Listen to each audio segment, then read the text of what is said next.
பாருங்க, தமிழும் அகராதியும். அகராதி என்ற பெயர் முதலில் காணப்படுவது கிறிஸ்துக்கு பின் 1594 தோன்றிய அகராதி நிகண்டு என்ற நூலின் பேரிலேயா தானா. இதன் ஆசிரியர் சிதம்பர தேவன சித்தர் எனும் வீர சைவ புலவர். இவர் இட்ட பெயரே இப்போது டிக்ஷனரி என்ற ஆங்கிலத்தில் கூறும் நூலுக்குரிய தமிழ் பெயராய் அமைந்து விட்டது. அகராதி முறை ஒரு கட்டுரையின் ஒன்றுடைய அமைப்பு இதுல தெளிவாக காட்டப்பட்டிருக்கிறது. நாங்க பார்க்கலாமா? அரிச்சுவடியில் உள்ள எழுத்து முறைப்படியே சொற்களை அமைப்பது தான் அகராதி முறை. இது நமக்கு மிக எளிதாக தோன்றுகிறது. ஆனால் 2000 ஆண்டுகளுக்கு மேலாக வளர்ந்து வருகின்ற தமிழ் இலக்கிய சரித்திரத்தில் இம்முறை 16ஆம் நூற்றாண்டில் இறுதியில் தான் முதலில் புலப்படுகிறது. அப்பொழுது இது அரைகுறையாகத்தான் கையாளப்பட்டது. சொல்லில் முதல் எழுத்து முறையே ஆசிரியர் நோக்கி வந்தனர். உதாரணமாக அறிவன், அடியான், அருள், அவன், அது, அமர் முதலிய சொற்களை முதல் எழுத்தாகிய அகரம் ஒன்றையே கருதி அவற்றை ஒரு முறையில் நிறுத்தினர். இரண்டாவது முதலிய எழுத்துக்களை கருதினார்கள் இல்லை. இந்த முறையை அகராதி நிகண்டில் காணலாம். இதனால் அகராதியில் தொடங்கும் ஒரு சொல் குறித்து ஓரிடத்தில் கண்டுபிடிப்பது எளிதாக இல்லை. இரண்டாவது எழுத்தையும் நோக்கி சொற்களை முறைப்படுத்திய நூல் ஒன்று சுமார் 100 ஆண்டுகளுக்கு பின் தோன்றியது. இதன் பெயர் அகராதி, மோனை அகராதி. இதன் பெயர் அகராதி மோனேகராதி, எதுகை அகராதி என்பதாகும். இம்முறையிலேயே ஒரு சொல்லை குறித்த இடத்தில் கண்டுபிடிப்பதற்கு வழி இல்லாமல் இருந்தது. அகராதியினுடைய ஆரம்ப காலம் எப்படி இருந்தது, எப்படி அது உருவாகினது தான் நாங்க பார்த்துட்டு போறோம். ஹம்தா வாசிக்கிறீங்களாமா? அடுத்த பந்திய ஹம்தா எழுமா. Okay sir. ம். பாத்திரிமார்களால் விளைந்த நன்மைகள். முதலில் சொற்களில் எழுத்துக்கள் அனைத்தையும் நோக்கி அகராதி அமைந்தவர்கள் ஐரோப்பிய பாதிரிகளே ஆவார். 17ஆம் ஆண்டாண்டின் பிற்பகுதியில் ஐரோப்பிய வியாபாரிகளும் பாத்திரிமார்களும் மிகுதியாக தமிழ்நாட்டை வரத் தொடங்கினர். தமிழ் மக்களை கிறிஸ்தவர்களாக ஆக்குவதற்கு பெரும் முயற்சி செய்தார். முக்கியமான இடங்களில் பாத்திரிமார்கள் கிறிஸ்தவ கோயில் கட்டி அங்குள்ள மக்களோடு மக்களாய் வாழ்ந்து தங்கள் மதத்தை பரப்ப தொடங்கினார். தமிழ் மக்களுக்கு கிறிஸ்தவ மத உண்மைகளை தமிழ் மொழியே போதிக்க வேண்டும் என்று இவர்கள் கருதினார். ஆகவே இவர்கள் தாமும் தமிழ் கற்க வேண்டுமென்று இவர்கள் கருதினார்கள். ஆகவே இவர்கள் தாமும் தமிழ் கற்க வேண்டியது மிக அவசியமாய் முடிந்தது. கற்பதற்கு கருவி நூலாக அகராதி ஒன்று இயற்ற வேண்டியதும் இன்றி அமைந்ததாயிருக்கு. எனவே தமிழின் முதலில் அகராதி தோன்றுவதற்கு காரணமாய் இருந்தவர்கள் இப்பாதிரிமார்களே ஆவார். அந்நிய மொழிக்கு உரியோராகிய பாதிரிமார்கள் அகராதி இயற்ற புகுந்தால் ஒரு நல்ல அதிர்ஷ்டம் என்று தாம் கூற வேண்டும். ஏனெனில் சில நன்மைகள் இதனால் விளைந்துள்ளன. முதலாவது, பிற மொழிகளில் அகராதிகள் செப்பாக அமைந்துள்ள முறையை தமிழ் அகராதியிலும் கையாள முடிந்தது. இரண்டாம், பாதிரிமார்களுக்கு தமிழ் புதிய மொழி ஆகையினாலே இம்மொழியிலுள்ள எல்லா சொற்களையும் இவர்கள் பொருளுணர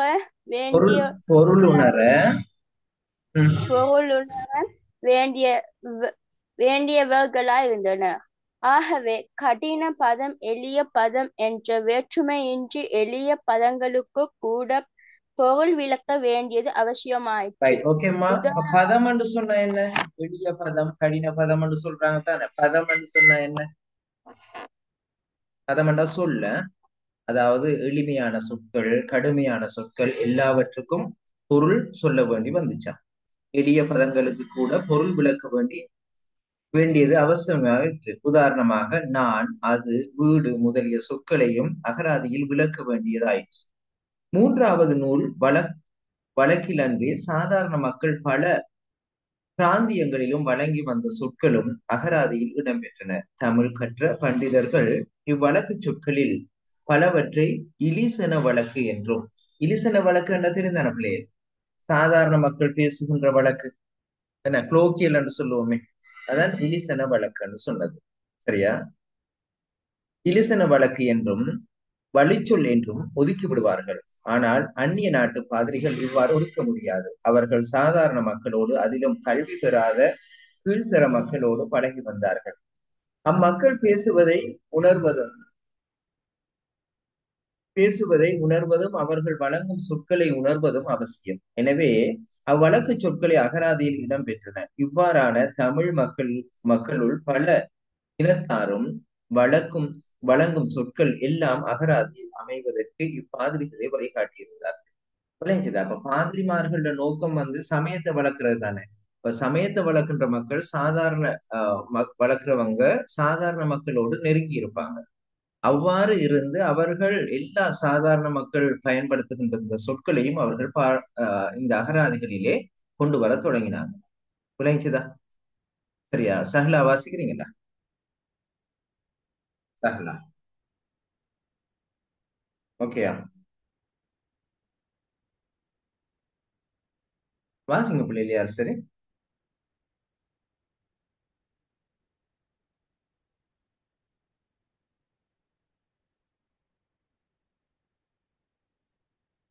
ஒரு ஆள் வாசிங்க. ஹிக்மா வாசிங்க. ஹிக்மா ரியாஸ். தமிழில் பிறந்த முதல் அகராதி கிபி 1679 தமிழ் போர்த்துகீய அகராதி ஒன்று ஃப்ரொயின்சா என்ற பாதிரியாரால் இயற்றப்பட்டது. ஆனால் இவ்வகராதி இப்போது மறைந்து விட்டது. இதனை அடுத்து தோன்றியது பிரசித்தி பெற்ற சதுரகராதியாகும். இதுவே தமிழில் முதல் பிறந்த அகராதி என்று சொல்லலாம். இதனை இயற்றியவர் தைரியநாத சுவாமி என்றும் வீரமா முனிவர் என்றும் பெயர் வழங்கிய பெஸ்கி ஆவார். இவர் இத்தாலி நாட்டிலிருந்து தமிழ்நாட்டிற்கு வந்து கிறிஸ்துமத போதனை செய்து வாழ்ந்த ஒரு பாதிரியார். கிபி 1710 இந்தியாவிற்கு வந்தார். 1747 முடிய மதபோதனை செய்யும் கடமையில் ஈடுபட்டார். சில காலம் திருச்சியில் சந்தாசாகிபுக்கு மந்திரியாகவும் இருந்தார். தமிழிலே பேரார்வம் கொண்டு அதனை சுப்பிரதீப கவிராயர் முதலிய தமிழ் அறிஞர்களிடத்தே நன்கு கற்று பல நூல்கள் செய்யுளிலும் வசனத்திலும் இயற்றினார். தமிழ்நாட்டு சந்நியாசிகள் போலவே தாமும் வேஷந்தரிந்து தமிழ் மக்கள் போற்ற வாழ்ந்து வந்தார். இம்முனிவர் இயற்றிய செய்யுள் நூல்களில் மிகவும் சிறந்தது தேம்பாவணி என்று கூறுவர். ஐந்திலக்கண தொன்னூல் விளக்கம், தொடுந்தமிழில் கணம் முதலிய இலக்கண நூல்களும் இவர் இயற்றியவை. இவரது சதுரகராதியே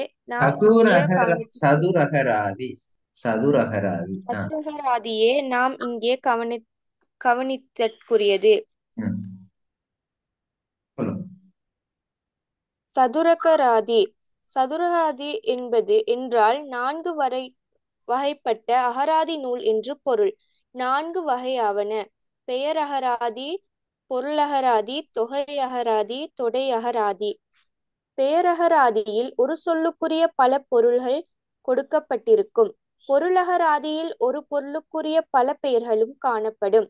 தொகையகராதியில் இரு சுடர், முக்குணம், நாட்பொருள் என்பன போல நூல்களில் தொகையாக வழங்கப்பட்டுள்ளவற்றிற்கு விளக்கம் காணலாம்.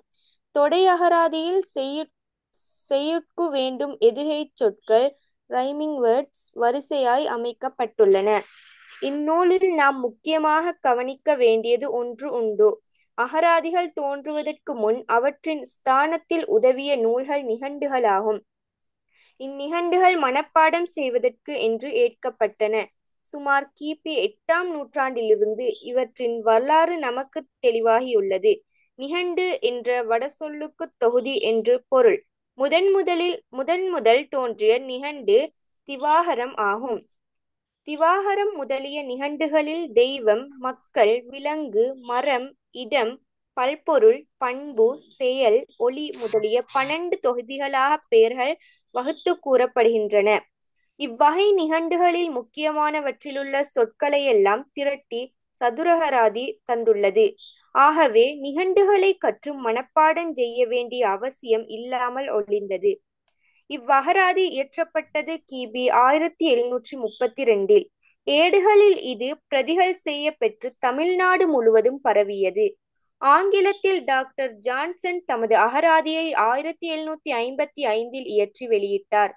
இதற்கு சுமார் 25 ஆண்டுகட்கு முன்பாகவே சதுரகராதி தோன்றியதாகும். தமிழ் சொற்களுக்கு தமிழில் பொருள் விளக்கும் பேரகராதியில் சுமார் 12,000 சொற்கள் இடம்பெற்றுள்ளன. இந்நூலில் 2ஆம் தொகுதி பொருளகராதி 1819 அச்சிடப்பட்டது. நூல் முழுவதும் 1824 ரிச்சர்டு கிளார்க் என்பவரது உத்தரவின் பேரில் தாண்டவராய முதலியார், இராமச்சந்திர கவிராயர் என்ற 2 வித்துவான்களாலும் பரிசோதித்து புதுக்கப்பெற்று வெளியிடப்பட்டது. கிழக்கிந்திய கம்பெனியாரின் நிர்வாக சங்கத்திற்கு உரிமையாக்கப்பட்டது. கடைசியிற் குறிப்பிட்ட செய்தியால் பாதிரிமார்கள் செய்து வந்த இம்முயற்சியில் ஆங்கிலேய துரைத்தனத்தாரும் கலந்து கொண்டு உதவி புரிந்தார்கள் என்பது புலனாம். துரைத்தனத்தாருக்கு வியாபாரத் துறையிலும் அரசியல் துறையிலும் பலபடியாக தமிழ்நாட்டு பொதுமக்களோடு பழகி வந்த முறையிலும் தமிழ் ஆங்கிலம் இரண்டையும் ஒரு சேரக் கற்றவர்கள் தேவையாயிருந்தனர். ஆகவே 2 மொழியையும் கற்பவர்களுக்கு பயன்படும் படியாக இருமொழி அகராதி தோன்ற வேண்டிய பாருங்க, அவசியம் இப்ப உண்டாயிற்று. அகராதியினுடைய ஆரம்ப காலம் இப்ப அகர வரிசையில எழுத்துக்களை தொகுத்திருந்தாங்க. அதுக்கு பிறகு சமய தேவை காரணமாக சாதாரண மக்கள் பயன்படுத்துகின்ற அந்த 2வது என்ன பார்த்தோம்னு சொன்னா, அந்த அகர வரிசையிலிருந்து மேலும் போயிட்டு எதுகை மோனி அகராதி ஆரம்பமாகிச்சு. அதுக்கு பிறகு பார்த்தோம்னு சொன்னா, சமய நோக்கம் கருதி சாதாரண மக்களும் பயன்படுத்துகின்ற சொற்களை அகராதிக்குள்ள சேர்த்தாங்க. இப்ப வியாபார நோக்கம் காரணமாக இருமொழி சொற்களை உள்ளடக்கிய அகராதி பற்றி நாங்க பேசுறோம். சொல்லுங்க ஹிக்மா.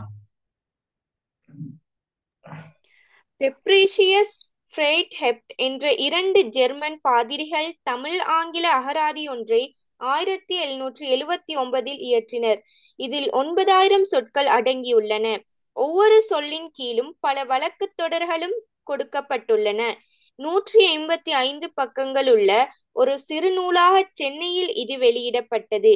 இது தமிழும் இங்கிலீஷுமாயிருக்கிற அகராதி என்று இதன் முதற்பக்கம் குறிப்பிடுகின்றது. தமிழ் மொழியை பலபார் மொழி என்று ஐரோப்பியர் வழங்கி வந்தனர் என்றும் இம்முதற்பக்கத்தால் அறிகிறோம். பெப்ரிசியல் தம் நண்பர் ஒருவர் கடன் வாங்கியதற்கு பிணையாளியாய் நின்றிருந்தார். கடன் தீராமையினாலே இவர் சிறைவாசம் செய்ய வேண்டியதாயிற்று. தமிழ் ஆங்கில அகராதியை ஏற்றிக் கொடுத்த வருவாய் கொண்டு அந்த கடனை கொடுத்து சிறையினின்றும் மீண்டார்.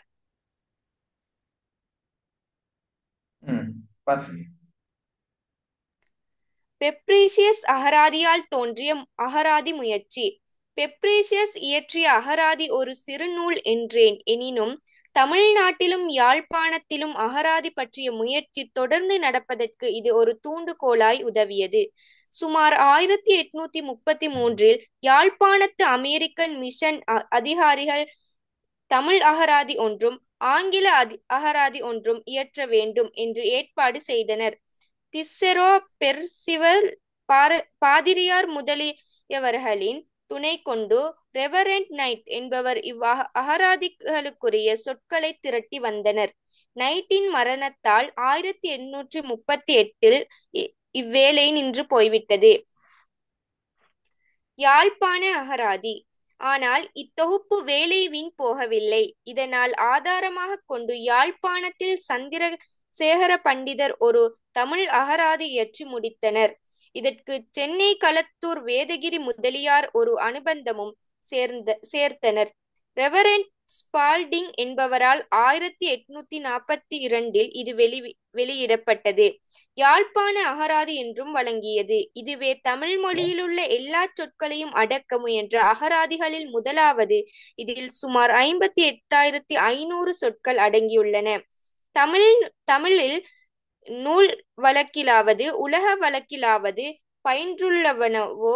பயின்றுள்ளவனவா என்பதை நோக்காமல் வடமொழி அகராதிகளில் நின்று சொற்களை தாராளமாய் சேர்த்து விட்டனர். இதனை ஒரு பெருங்குறை என்று சொல்ல வேண்டும். ஆங்கில தமிழ் அகராதியும் தமிழ் ஆங்கில அகராதியும் அமெரிக்கன் மிஷன் அதிகாரிகள் தொடங்கிய மற்ற அகராதிகளும் வெளிவரலாயின. ஆங்கில தமிழ் அகராதி வேலை ஹட்சிங்ஸ் பாதிரியரால் மீண்டும் நடைபெற்றது. இவ்வகராதியை 1842 உவின்ஸ்லோ பதிப்பித்தனர். இதற்கு சில ஆண்டுகளுக்கு முன்னர் சுமார் 1830 தமிழ் ஆங்கில அகராதி ஒன்று டாக்டர் ராட்லர் என்பவரால் இயற்றப்பட்டது. இதனை திருத்தம் செய்வதற்கு 2 தமிழ் முனிசிகளையும் ஹார்க்னெஸ் ராபர்ட்சன் என்பவர்களையும் நியமனம் செய்தனர். முதற்பகுதி கவர்னர் ஜெனரல் பெண்டிங் பிரபுவிற்கு உரிமையாக்கப்பட்டு 1834 வெளிவந்தது. ராபர்ட்சன் இறந்து போகவே டெய்லர் பாதிரியாரும் வேங்கடாசல முதலியாரும் இவ்வகராதி வேலையை மேற்கொண்டனர். இவர்களால் 2ஆம் பகுதி 1837 3ஆம் 4ஆம் பகுதிகள் முறையே 1839 1841 அச்சில் வெளிவந்தன. இவற்றில் 1425 பக்கங்களும் 36,900 சொற்களும் உள்ளன. இவ்வகராதி மிகவும் பயனுடையது. யாழ்ப்பாணத்தில் வழங்கும் பல சொற்கள் இதில் சேர்க்கப்படவில்லை என்பது ஒரு குறை என்பர். அகராதியினுடைய இன்னொரு வடிவத்தை தான் நாங்க பார்த்தோம். சொல்லுங்க அடுத்தது. உயின்ஸ்லோ அகராதி. ராட்லர் அகராதி வெளிவந்த சில காலத்திற்கு பின்னர் தமிழ் ஆங்கில அகராதிக்காக யாழ்ப்பாணத்து அமெரிக்கன் மிஷன் சார்பில் தொகுக்கப்பட்ட சொற்களை உயின்ஸ்லோ சென்னையில் 1862 பதிப்பித்தனர். இப்பதிப்பு வேளையில் பல சிறந்த வித்துவான்கள் பலவாறு உதவி செய்து வந்தனர். இவர்களில் இராமனுஜ கவிராயர், விசாக பெருமாளையர், வீரசாமி செட்டியார் முதலிய அறிஞர்களை இங்கே குறிப்பிடல் தகும். இவ்வகராதியில் 67,452 சொற்கள் உள. இருவகை வழக்கிலுமுள்ள சொற்கள் மிக கூட்டப்பட்டன. பல வகையான சாஸ்திர சொற்கள் விளக்கப்பட்டன. ஆசிரியர்கள், புலவர்கள், வீரபுருஷர்கள், தெய்வங்கள் முதலியோர்களின் பெயர்களும் இதில் சேர்க்கப்பட்டன. தமிழ் லத்தீன் அகராதி. மேற்குறித்த அகராதிகளேயின்றி தமிழ் லத்தீன் அகராதிகளும் தோன்றின. பெஸ்கி தாமும் சுமார் 1742 இவ்வகை அகராதியொன்று இயற்றினார். 1744 தமிழ் பிரெஞ்சு அகராதியொன்றும் போர்த்துகேய லத்தீன் தமிழ் அகராதியொன்றும் இவரே இயற்றி முடித்தனர். பெஸ்கி, ராட்லர், உவின்ஸ்லோ என்ற மூவர் இயற்றியவைகளை பயன்படுத்தி R.P. குரி என்ற பாதிரியார் ஒரு தமிழ் லத்தீன் அகராதி இயற்றி நாகப்பட்டினத்திலிருந்து 1867 வெளியிட்டனர். இவ்வாறே தமிழ் பிரெஞ்சு அகராதிகள் வேறு சிலவும் வெளிவந்துள்ளன. சிறு அகராதிகள்.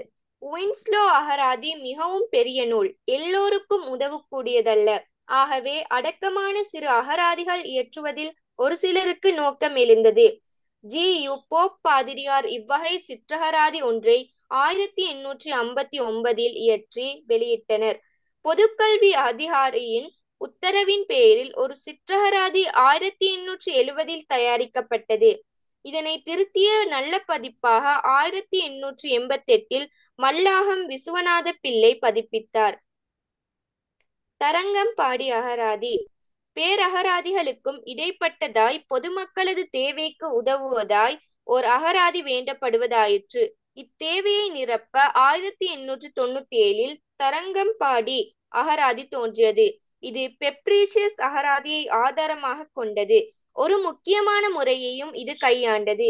டாக்டர் கிரால் என்பவர் தமிழில் முக்காலத்தும் வரும் வினை வினைவிகற்பங்களை எல்லாம் நன்கு வினை ஆராய்ந்து வினையடிகளை வினை விகற்பங்களை வினை விகற்பங்களை எல்லாம் நன்கு ஆராய்ந்து வினையடிகளை 13 வகையாக கணக்கிட்டிருந்தார். இவ்வகையை அகராதியும் மேற்கொண்டு ஒவ்வொரு வினையடிகளையும் இது எவ்வகையை சார்ந்தது என குறிப்பிட்டுச் சென்றது. இதனால் வினை விகற்பங்களை எல்லாம் அகராதியில் கொடுக்க வேண்டிய அவசியம் இல்லாமற் போயிற்று. இப்படி சிறந்த முறையை கையாண்டதோடு வழக்கொழிந்த சொற்கள், அருகிய சொற்கள் முதலியவற்றையும் இவ்வகராதி நீக்கிவிட்டது.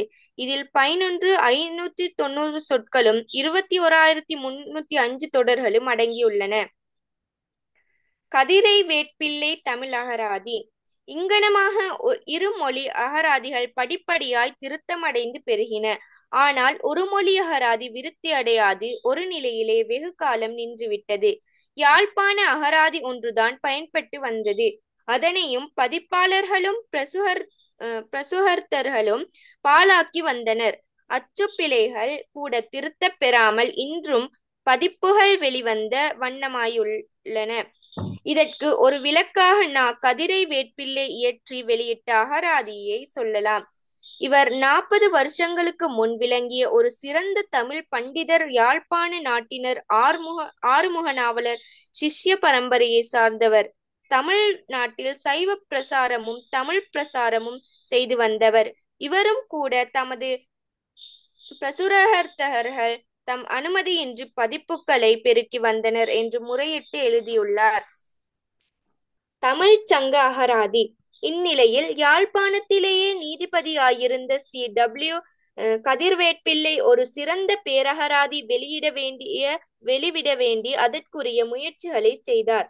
அகராதியிலும் ஒரு பகுதியை இவர் எழுதி முடித்தார். ஆனால் நூல் முற்று பெறுவதற்கு முன் இவர் மரணமடைந்தார். பின்னர் மதுரை தமிழ் சங்கத்தாரால் இவ்வகராதி ஒருவராக முற்று பெற்றது.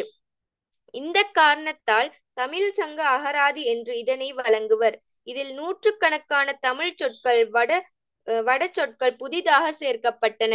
பல தமிழ் இலக்கியங்களினின்றும் தக்க மேற்கோள்கள் கொடுக்கப்பட்டன. சொற்களின் வடமொழி மூலங்களும் காட்டப்பட்டன. வடமொழி சொற்கள் அனைத்தையும் சேர்த்தாலன்றி தமிழகராதி பூர்த்தியாக மாட்டாது என்ற கொள்கையுடையவர் நீதிபதி கதிர்வேட்பிள்ளை. இதனால் வடமொழி சொற்கள் ஏராளமாய் நுழைந்து இவ்வகராதிக்கு ஒரு குறையை உண்டாக்கியது. ஆங்கில அகராதியில் லத்தீன் சொற்கள் அனைத்தையும் புகுத்தினால் அகராதி முறையோடு முரண்படுமல்லவா? முற்பட்ட அகராதிகளில் உள்ள குறைபாடுகள். இத்தமிழ் அகராதி ஒரு புறம் இருக்க, தமிழ் ஆங்கில அகராதி பல வகையில் செப்பமடைய இடமிருந்து முதலாவது சங்க இலக்கியம் முதலிய ஆதார நூல்கள் பல வின்ஸ்லோவுக்கு பின்னரே அச்சில் வெளிவந்துள்ளன. அவற்றை நன்கு பயன்படுத்துவது அவசியமாயிற்று. இரண்டாவது, சொற்களுக்கு பொருள் எழுதுவதில் அகராதிகள் ஒவ்வொன்றிலும் ஒவ்வொரு நயம் இருந்தது. இந்நயங்கள் அனைத்தையும் ஒழுங்கிற்குள் கொணர்ந்து அவற்றை இன்னும் ஒழுங்காக விருத்தி செய்வது அவசியமாயிருந்தது. மூன்றாவது, சொற்பொருள்களை அமைப்பதில் சில நியமங்களை கையாளுவதும் அவசியமாயிற்று. தமிழ் அகராதி நூல்கள் பலவும் பொருள்களையும் கூட அகராதி கிரமத்தில் அமைந்தன. இது தவறாகும். வரலாற்று முறையிலும் இயலாத இடங்களில் கருத்து தொடரும் முறையிலும் இவற்றை அமைக்க வேண்டியது இன்றியமையாததாகும். நான்காவது, சொல்லுக்கு பரியாய சொற்களை கொடுப்பது போதாது. சொல்லுக்கு உரிய பொருளின் இலட்சணத்தையும் வரையறை செய்ய வேண்டும். இவ்வாறு செய்யும் வழக்கமே தமிழ் அகராதிகளில் பெரும்பாலும் இல்லாமல் இருந்தது. பரியாய சொல்லை கூறுவது தான் இலட்சணமாக கருதப்பட்டது. தமிழ் ஆங்கில அகராதிகளில் கொடுக்கப்பட்டுள்ளன இலட்சணங்களும் ஒவ்வொரு வகையில் பிழைப்பாடு உடையவனவாயிருந்தன. இக்குறைகளையெல்லாம் நீக்க வேண்டியது அவசியமாயிற்று. ஐந்தாவது, சொல்லின் பிறப்பை குறித்து அகராதியாளர்கள் பெரும்பாலும் கவனம் செலுத்தியதே இல்லை. வடமொழி மூலங்கள் சிலவற்றிற்கு தரப்பட்டிருந்தன. பிற திராவிட மொழிகளினின்று பிறப்பொத்த சொற்கள் காட்டப்பெறவில்லை. ஆறாவது, மேற்கோள் காட்டுவதில் தகுதியான நியமங்கள் கையாளப்படவில்லை. தக்க நியமங்களை அடிப்படையாக கொண்டு மேற்கோள் கொடுப்பது அவசியமாயிருந்தது. தமிழ் லெக்சிகன். மேற்குறித்த அம்சங்களிலேயெல்லாம் திருத்தமெய்தியது சென்னை சர்வகலா சங்கத்தார் வெளியிட்டுள்ள தமிழ் லெக்சிகன் ஆகும். இதுவும் அரசினர் ஆதரவில் சாண்ட்லர் என்ற அமெரிக்கன் மிஷன் பாதிரியரால் தொடங்கப் பெற்றது. தமிழ் வித்துவான்கள் உதவி கொண்டு ஆங்கிலமும் தமிழும் கற்ற வித்துவான்களால் முற்று பெற்றது. இதில் குறைகளே இல்லை என்றாவது இதனோடு அகராதி வேலைக்கு முற்றுப்புள்ளி வைத்தாயிற்று என்றாவது நினைப்பது தவறு. இதிலும் பல குறைகள் உள்ளன. அகராதி வேலை மேலும் மேலும் நடைபெற்று கொண்டே செல்ல வேண்டியது தான். அகராதி வேலைக்கு முடிவு இல்லை. மொழியின் வளர்ச்சி தமது வாழ்க்கை வளர்ச்சியை பொறுத்தது. இம்மொழி வளர்ச்சியின் சொல்லின் வளர்ச்சி ஓர் சிறந்த அறிகுறியாயுள்ளது. நமது வாழ்க்கை வளமுறுவதால் சொற்கள் பெருகிக் கொண்டுதான் செல்லும். அகராதி வேலைக்கும் முடியவில்லை. குறைபாடுகளை திருத்துவதும் சொற்களுக்கு ஜாதகம் கணிப்பதும் புது சொற்களை சேர்ப்பதும் சாத்திர சங்கீத மொழி அகராதிகளையும் கொடுந்தமிழ் திசைச்சொல் பற்றிய அகராதிகளையும் இயற்றுவதும் தமிழ் மொழி வளர்ச்சிக்கு இன்றியமையாத பெருஞ்செயல்களாகும். இவ்வேலைகள் இடையீடின்றி நடைபெறுவதற்குரிய முயற்சியை நாம் மேற்கொள்ள வேண்டும். தமிழ் மக்கள் உள்ளம் இதிலே செல்லுவதாக. ஓகே, இது ஒரு பேராசிரியருடைய கட்டுரை பிள்ளைகள். அவருடைய அகராதி பற்றிய ஒரு தீசிஸ் இது. சரி, ஆய்வு கட்டுரை உண்டு. அப்ப இது எங்களுக்கு போட்டிருக்கிற காரணம் என்னன்னா, ஒரு கட்டுரை ஒன்று எழுதுகிற பொழுது நாங்க எவ்வாறு ஆராய்ந்து எழுத வேண்டும் என்ற அந்த திறனை பெறுவதற்காகத்தான். ஆகவே இதுல இருந்து உங்களுக்கு எந்த கேள்வியும் வர மாட்டாது. அதனாலதான் நான் உங்களை வாசிக்க விட்டுட்டு நான் அப்படியே இருந்தேன். சரியா பிள்ளைகள்? அது உங்களுக்கு தெரியும் தானே? இந்த கட்டுரையில இருந்து எந்த வினாக்களும் உங்களுக்கு வராது. உங்களுக்கு மேலதிக தமிழ் அறிவுக்காகத்தான் இந்த கட்டுரையை நாங்க வாசிச்சோம். ரைட், இப்ப நாங்க விஷயத்துக்கு வரப்போறோம். இப்ப நாங்க பார்க்க போறது விளம்பரம். இந்த விளம்பரம் என்றது பிள்ளைகள் எந்த இடத்துல வரும்னு சொல்லுங்க. உங்களோட கேள்வி வினா பத்திரிகையில எந்த இடத்துல வரும்? பகுதி 2ல 5வது வினா என்ன? அதாவது கடிதம் அல்லது விளம்பரம் வரலாம், கடிதம் அல்லது துண்டு பிரசுரம் வரலாம், கடிதம் அல்லது அறிக்கை வரலாம். விளங்கிச்சுதான்? ஓகேயா? நான் பேசுறது விளங்குதா பிள்ளைகள்? ஓ சார். ஏன் சும்மா இருக்கிறீங்க? அப்ப ரைட், பாருங்க. நாங்கள் பல்வேறு வகையான விளம்பரங்களை பார்த்திருக்கிறோம், கேட்டிருக்கிறோம். வானொலி, தொலைக்காட்சி, பத்திரிகை, சஞ்சிகை, சுவரொட்டிகள், துண்டு பிரசுரங்கள் என பல்வேறு ஊடகங்கள் விளம்பரங்களை வெளியிடுகின்றன. விளம்பரம் என்பது எடுத்து சொல்லல் அல்லது கூறுதல் என பொருள்படும். எனவே மக்கள் மத்தியில் ஒன்றை பற்றி விளம்பரப்படுத்தல் விளம்பரம் எனப்படும். வியாபார துறையிலே தான் முதல் விளம்பரம் என்பது ஆரம்பிக்கப்பட்டது. ஆனால் இன்று வியாபாரத்துறை மட்டுமல்லாமல் கல்வித்துறை, மருத்துவத்துறை, தொழிற்துறை என எல்லா துறைகளிலும் விளம்பரம் முக்கியத்துவம் பெற்றுள்ளது. சுருக்கமாக கூறினால், விளம்பரங்கள் இல்லாத துறையே இல்லை எனும் அளவுக்கு எங்கும் எல்லா துறைகளிலும் விளம்பரம் எல்லாம் வியாபித்துள்ளது. விளம்பரம் என்று தனித்துறையாகவும், தனி கலையாகவும், தனி கட்டை நெறியாகவும், தொழில் வாய்ப்பை வழங்கும் துறையாகவும் வளர்ச்சி அடைந்துள்ளது. அப்படிதான் விளம்பரம் என்பது ஆக முக்கியமான ஒன்று. விளம்பரத்துக்கு பல்வேறு உத்திகள் கையாளப்பட்டு வருகின்றன. நாளுக்கு நாள் வளர்ச்சி அடைந்து வரும் இத்துறை குறித்து நாமும் கற்றுக்கொள்வது அவசியமா? விளம்பரம் செய்வதற்கான நோக்கங்கள் பாருங்க. விற்பனையை அதிகரித்தல், பாவனையை அதிகரித்தல், பிரசித்திப்படுத்தல், நாட்டத்தை விருப்பத்தை ஏற்படுத்தல், தகவல்களை அளித்தல், வழங்குதல் அல்லது பாத்தீங்கன்னா பிரசாரப்படுத்தல். இந்த நோக்கங்களுக்காக வேண்டி இந்த என்ன விளம்பரங்கள் தயாரிக்கப்படுகின்றன. ரைட், இப்ப உங்களோட விளம்பரம் என்ற தலைப்பு போட்டுட்டு விளம்பரம் செய்வதற்கான நோக்கங்கள் இதை எழுதி கொள்றீங்களா பிள்ளைய? இப்ப பரீட்சை வினாவுக்காக எந்த பகுதிகள் வருமோ அதில் தான் நான் உங்களுக்கு எழுத சொல்றேன். சரியா? விளம்பரம் செய்வதற்கான நோக்கங்கள் எழுதுறீங்களா? Okay sir.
எழுதிட்டீங்களா பிள்ளைகள்? ஓகேயா?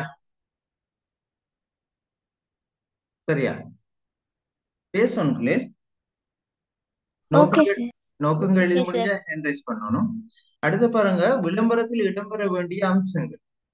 நுகர்வோரை ஈர்க்கும் கவர்ச்சியான தலைப்பு இருக்கணும். கவரு மொழி நடை இருக்கணும். சுருங்க சொல்லி விளங்க வைப்பதாக இருக்கணும். அது கவரக்கூடிய படங்கள், குறியீடுகள், வர்ணங்கள் இருக்கணும். அப்ப விளம்பரம் எழுத சொன்னா பிள்ளைகள் வெறுமனே எந்த படங்களும் இல்லாம வெறுமனே என்ன செய்யறாங்க, ஒரு பந்தி மாதிரி எழுதி வச்சுட்டாங்க. அப்படி இல்லை. நாங்க விளம்பரங்களை பார்க்கிற பொழுது எங்களுக்கு தெரியும் தானே என்ன? நுகர்வோரை நம்ப செய்யும் பாங்கு இருக்கணும். அதுல சுவையான தகவல்கள் இருக்கணும். அழுத்தி சொல்ல வேணும். நம்பிக்கையை வளர்க்க வேணும். எல்லோரது கவனத்தையும் ஈர்க்கக்கூடியதாக அது இருக்கணும். அப்ப இதை கொஞ்சம் எழுதிக் கொள்ளுங்க பிள்ளை. இப்ப விளம்பரத்தில் இடம்பெற வேண்டிய அம்சங்கள் 5 தரப்பட்ட 5 உங்களுக்கு ஞாபகம் இருக்க வேணும். சரியா?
ஆஹ் ஆஹ் ஆஹ்.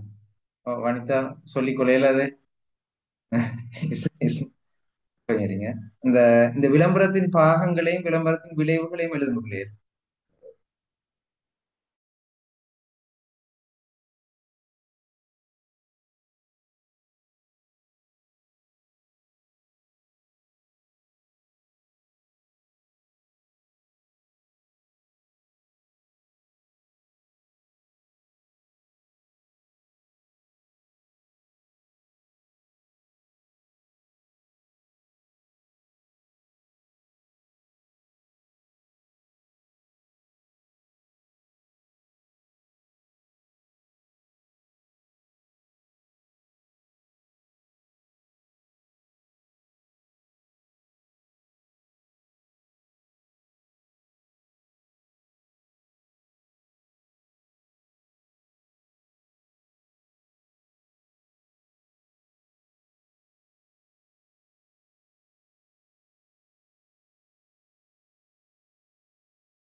ஓகே பிள்ளைகள், அப்ப பாருங்க, விளம்பரத்தின் பாகங்கள். விற்பனை பொருளை அறிதல். பாகங்கள்னா அதுல உள்ளடங்க வேண்டிய விஷயங்கள். ரைட். அந்த அந்த இந்த அப்படியே இந்த பாட்டெல்லாம் அதுக்குள்ள இருக்கணும். பொருட்கள் வழங்குவதற்கு ஆஹ் நாட்டம் கொள்ளல், புதிய தகவல்களை தெரிந்து கொள்ளல், ஒப்பிட்டு பார்த்தல். ஓகேயா? இவ்வளவு. அடுத்த பாருங்க, விளம்பரத்தின் விளைவுகள். கவர்ச்சியான தலைப்பு, விழிப்பு, உள்ளடக்கம், பயன்பாடு, சலுகைகள், உத்தரவாதங்கள், விலை, பெற்றுக்கொள்ளும் இடங்கள், கிளை, அடுத்தது முடிப்பு. இவ்வளவும் விளம்பரத்தின் விளைவுகளாக. இது ரெண்டும் மாறி வரணும் இல்லையா? அந்த விளம்பரத்தின் பாகங்கள் இருக்கு தானேம்மா, விளைஞ்சுதா? ஓ சார். விளம்பரத்தின் பாகங்கள் தான் இது, விளைவுகள் தான் மேல் உள்ளது. அவங்க தலைப்பை மாத்தி போட்டாங்க புக்ல. ஓ விளைஞ்சா? ஓ வரேன். தலைப்பை மாத்தி கொள்ளுங்க. உங்களோட புக்லயும் அப்படியா இருக்கு? உங்களோட புக்லயும் இதே மாதிரியா இருக்கு? மாத்தி தந்து இப்படித்தான் இருக்கு. மாத்தி கொள்ளுங்க. விளைவுகள் தான் மேல் ஓகே உள்ளது, சார். பாகங்கள் கீழ் உள்ளது. ரைட். இப்ப நாங்க தொடர் மொழிக்கு ஒரு மொழி அடுத்து பார்க்க போறோம். இது பார்ட் 1 பார்ட் 2 ரெண்டுலயும் வரக்கூடியதா. பார்ட் 1ல MCQல வரும், பார்ட் 2ல வந்து குறிவிடை வினால வரும். ஒரு தொடரில் சொல்ல வேண்டிய விடயத்தை ஒரு சொல்லின் பொருள் விளக்குமாறு கூறுவதே தொடர் மொழிக்கு ஒரு மொழி ஆகும். இது மொழிநடைக்கு ஆற்றலும் வனப்பும் அளிக்கும். அன்றியும் அத்தகைய சொற்கள் அறிவும் பொருள் சுருக்கமும் எழுதும் போது மிகுந்த பயனளிக்கும். தொடர்மொழிக்கு ஒரு மொழி சொற்களுக்கான உதாரணங்களை எடுத்து பார்ப்போம். இப்ப என்னன்னா, இப்ப நாங்க அகராதி என்ற ஒரு சொல்லுடைய விளக்கம் என்ன? சொற்களை அகர வரிசைப்படி குறிப்பிட்டு அவற்றின் பொருளை கூறும் நூல் என்று சொல்றதை பார்க்க நாங்க அகராதி என்று சொன்னா லேசா இருக்கு, அப்படித்தானே? ஓ சார். இது சரியா விளக்குறேன்னா என்ன? சொற்களே அகர வரிசைப்படி குறிப்பிட்டு அவற்றின் பொருளை உணர்த்தும் நூல், கூறும் நூல். அப்ப உங்களுக்கு கேள்வி எப்படி வரும்? சொற்களை அகர வரிசைப்படி குறிப்பிட்டு அவற்றின் பொருளை உணர்த்தும் நூல் எது என்று கேட்டுட்டு அகராதி, நிகண்டு ஏதோ 4 தருவாங்க. அப்ப நீங்க அகராதியை கண்டுபிடிக்க வேணும். விளைஞ்சா வினா வரும். துனா ஓகேயா? சரியா? பேசுங்க பிள்ளைகள். ரஹ்மா ஓகேயா? ரஹ்மா ரைட். ஜூனா வாசிக்கிறீங்களா? இந்த அல்லங்காடி அதுல இருந்து வாசிக்கிறீங்களா? சார். ம். அல்லங்காடி மாலை அல்லது இரவில் கூடும் சந்தை, எனக்கு சொல்லுங்க, ஆச்சிரமம், துறவிகள் வகை. அங்காடி என்றா என்ன? அல்ல என்றால் என்ன? இரவு. இரவு. அங்காடி என்றா சந்தை. சந்தை. ரைட். ஓகே. சொல்லுங்க. ஆச்சிரமம் துறவிகள் வசிக்கும் இடம். ஆவணம் நிலத்தின் உரிமை கொண்டாடுவதற்கு சான்றாக எழுத்துருவில் அமைந்த உறுதி.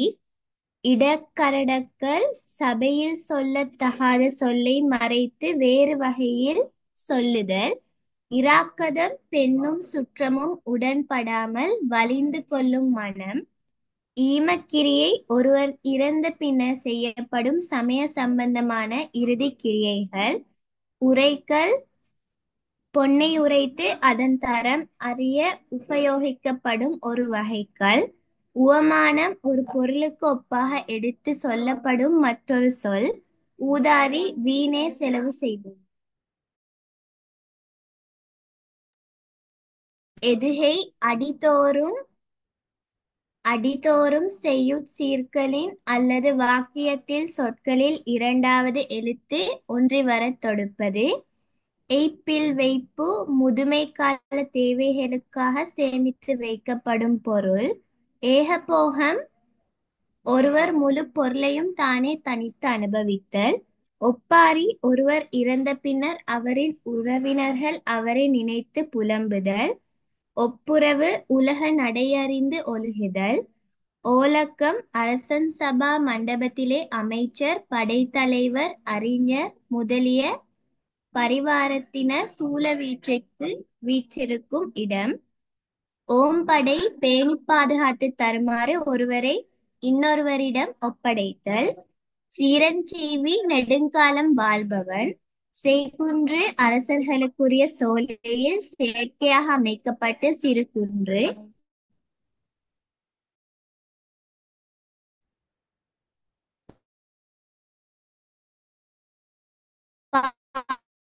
பாஞ்சன்யம் சஞ்சலம் என்னும் பெயருடைய 1000 சங்குகளின் நடுவே இருக்கும் உயர் சாதி.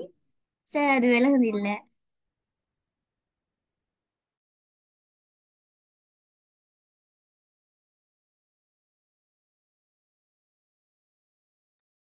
Excuse me sir. ஓமா சொல்லுங்க. சார் அந்த காட்டினது விளங்கல எனக்கு. ஆ, பாஞ்சன்யம் சஞ்சலம் என்னும் பெயருடைய 1000 சங்குகளின் நடுவே இருக்கும் உயர் சாதி சங்கு. பொதுவியல் பொதுமக்களுக்காக அரங்கிலே ஆடப்படும் கூத்து வகை. பௌராணிகள் புராண கதைகளை சுவைப்பட பிரசங்கம் செய்வோன். நிந்தகம் அரசரும் செல்வரும் தமக்கு கீழே சேவை புரிவோருக்கு வழங்கும் நிலம். நூன்முகம் நூலாரியர் தமது நூலை பற்றி நூலாசிரியர். நூலாசிரியர் அடிக்கடி வார கேள்வி இது. நூலாசிரியர். நூலாசிரியர் தமது நூலை பற்றி நூல்முகப்பில் எழுதும் உரை. நூதனசாலை புராதன பொருட்களை சேகரித்து வைக்கும் இடம். நைட்டிகன் ஆயுள் முழுவதும் பிரம்மச்சாரியாக விரதம் காத்து வாழ்பவன். மஞ்சரி ஒரு தட்டிலே பல மலர்கள் சேர்ந்துள்ள பூங்கொத்து. விகடகவி நகையும் பரிகாசமும் சேர்ந்து வர கவிப்புனையும் ஆற்றல் படைத்தவன். வெள்ளோட்டம் புதிதாக செய்யப்பட்ட கப்பல் தேர் முதலியவற்றை செலுத்தி பார்த்தல். வடக்கிருத்தல் உயிர் துறக்கும் துணிவுடன் வடதிசை நோக்கி உண்ணாதிருத்தல். மெய்கீர்த்தி கல்லிலேனும் செப்பெட்டிலேனும் பொறிக்கப்படும் ஒருவருடைய வெற்றி புகழ் முதலியன. மாராயம் மன்னர்களால் செய்யப்படும் சிறப்பு. சங்கநிதி இலச்சங்கோடி லட்சங்கோடி அளவுடைய நீதி. ரைட். இப்ப நீங்க என்ன செய்யணும்னா இதெல்லாம் எழுதி கொள்ளணும். எழுதி கொள்வதனோட கொஞ்சம் உங்களுக்கு கொஞ்சம் பாடம் வர மாதிரி எழுதி கொள்ளணும். ஓகேயா? தொடர்மொழிக்கு ஒரு மொழி போட்டுட்டு சரியா பிள்ளை? இப்ப எழுதுங்க.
நஷ்பா,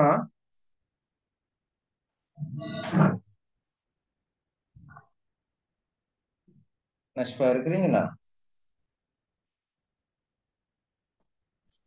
சார் இப்பதான் கிளாஸ் முடிஞ்சு சார் அதான் ஜாயின் ஆகினேன். ஓகே. பிள்ளைகள் இதுல இருக்கிறாங்களே கொஞ்சம் சொல்லுங்க. உங்களோட கிளாஸ வந்து 7க்கு இல்லாம 8க்கு ஸ்டார்ட் பண்ணினா பரவாயில்லையா? யாருக்காவது பிரச்சனையா? இல்ல சார். பிரச்சனைன்னு சொல்றாங்க, கையை வைத்துங்க. இல்ல தானே? ஒருத்தருக்கும் இல்ல தானே? 8 to 9:30 ஓகே தானே? இதே நாள் தான். Okay sir. நஷ்பா உங்களுக்கு 8க்கு ஸ்டார்ட் பண்ணினா ஓகேயா?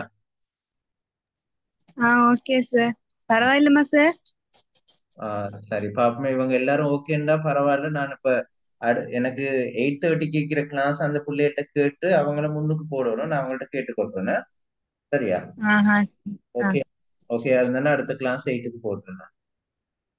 சரி சார். ரைட், இதை எழுதி முடிங்க பிள்ளைகள். Excuse me sir. Oh sir எனக்கும் கிளாஸ் இருக்கு சார் 8:40க்கு. ஜூனாக்கா சார். 8:40க்கு ஸ்டார்ட் அப்படியா? Sir science class. ஆஹ் என்ன செய்யற நஷ்பா? சரி சார், அப்ப நான் கிளாஸ் முடிஞ்ச பிறகு ஜாயின் ஆகுறேன். ஒரு 1 hour தான் ஜாயின் ஆக கிடைக்கும் சார். நீங்க இந்த இத பார்த்துக்கொள்ளுங்களே மகள. இந்த பார்த்துக்கொள்ளுங்க. என்ன உங்களுக்கு விளங்காம இருந்தா எனக்கு பர்சனலா மெசேஜ் போடுங்க. நான் கிளியர் பண்றேன் உங்களுக்கு. சரியா மகள்? சரி சார். நஷ்பா எந்த ஸ்கூல்? அல்ஹிரா சார், நார்த் தாண்டி. Okay okay.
ஓகே பிள்ளைகள், அடுத்த கிளாஸ் வார நேரம் இதவளும் எழுதி மனப்பாடம் செய்து கொண்டு வாங்க. அஸ்ஸலாமு அலைக்கும்.